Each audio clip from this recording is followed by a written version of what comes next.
Hello everyone, welcome to Ken studies. आज है 9 सितंबर। Start करते हैं आज के MCQ questions.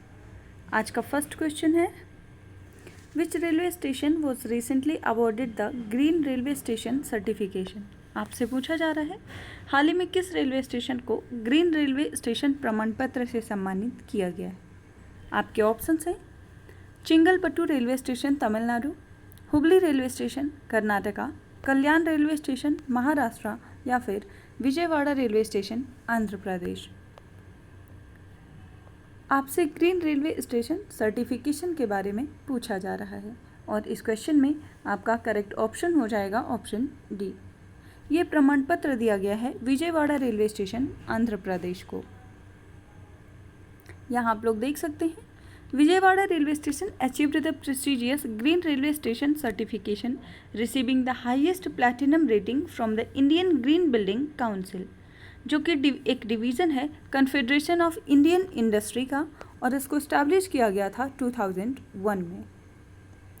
Indian green building council की बात करें तो it serves as India's foremost certification body offering services such as green building ratings program, certification and training. They host the annual Green Building Congress and actively participate in global discussions on environmental issues. बढ़ते हैं next question की ओर।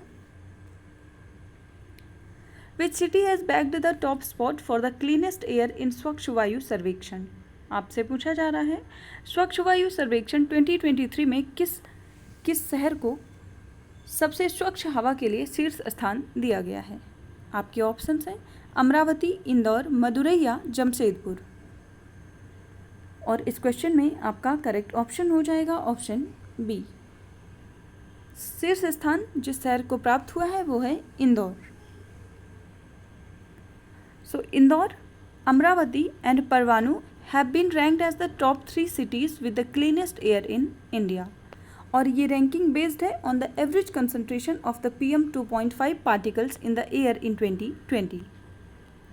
Madurai, Jammu and Kohima were ranked as the cities with the worst air quality in India। और इस ranking को release किया है central pollution control board ने as a part of its national air quality index programme. बढ़ते हैं next question की ओर।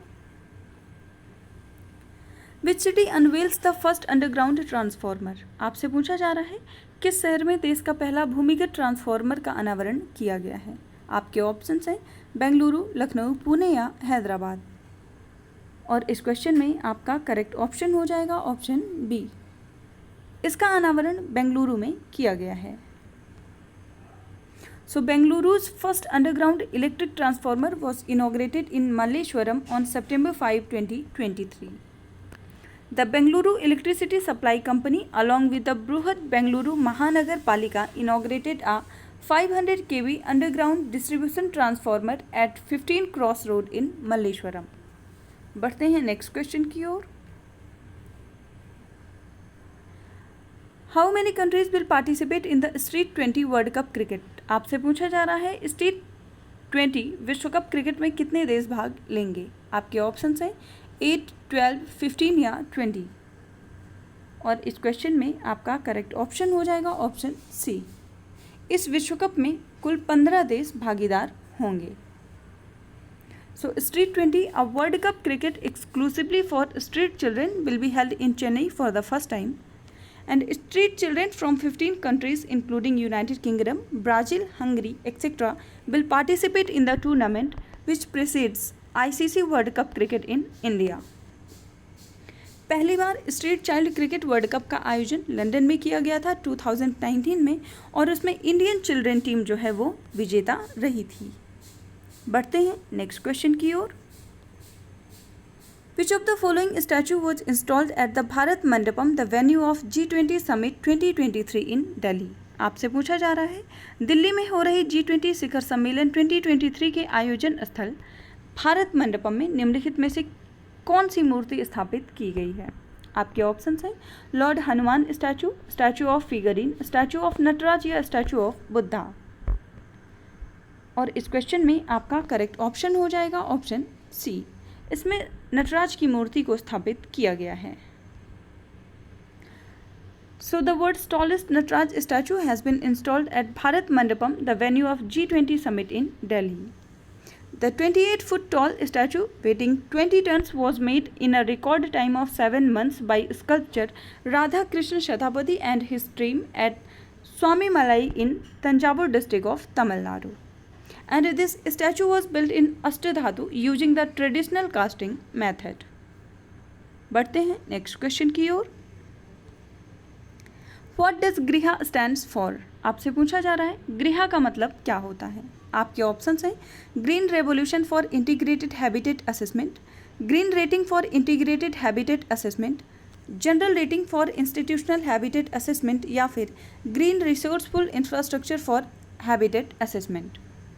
और इस क्वेश्चन में आपका करेक्ट ऑप्शन हो जाएगा ऑप्शन बी.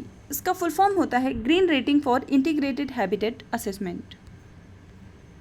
सो हाल ही में डिफेंस मिनिस्टर राजनाथ सिंह ने फाउंडेशन स्टोन रखा है आर्मी हेडक्वार्टर थल सेना भवन का की न्यू बिल्डिंग का in Delhi cantonment conforming with the गृहा 4. The army headquarters is currently housed in the iconic south block at Raisina hills in Lutyens Delhi. बढ़ते हैं नेक्स्ट क्वेश्चन की ओर. Which of the following countries launched a lunar lander recently to become the 5th nation to achieve a soft landing on the moon's surface? आपसे पूछा जा रहा है निम्नलिखित में से किस देश ने हाल ही में चंद्रमा की सतह पर सॉफ्ट लैंडिंग हासिल करने वाला 5वां देश बनने के लिए चंद्र लैंडर लॉन्च किया है. आपके ऑप्शंस हैं इजराइल, जापान, जर्मनी या फ्रांस. और इस क्वेश्चन में आपका करेक्ट ऑप्शन हो जाएगा ऑप्शन बी. ऐसा करने वाला देश है Japan. So Japan has launched a lunar lander on 7th September 2023 aiming to become the 5th nation to achieve a soft landing on the moon's surface following India's success. The smart lander for investigating moon, ये इसका पूरा नाम है, was sent to space on H-2A rocket. SLIM की बात करें जिसका full form होता है smart lander for investigating moon is a light and small spacecraft. और इसका गोल है one of the goal of the mission is to demonstrate precision landing technology.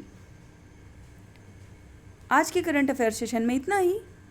धन्यवाद.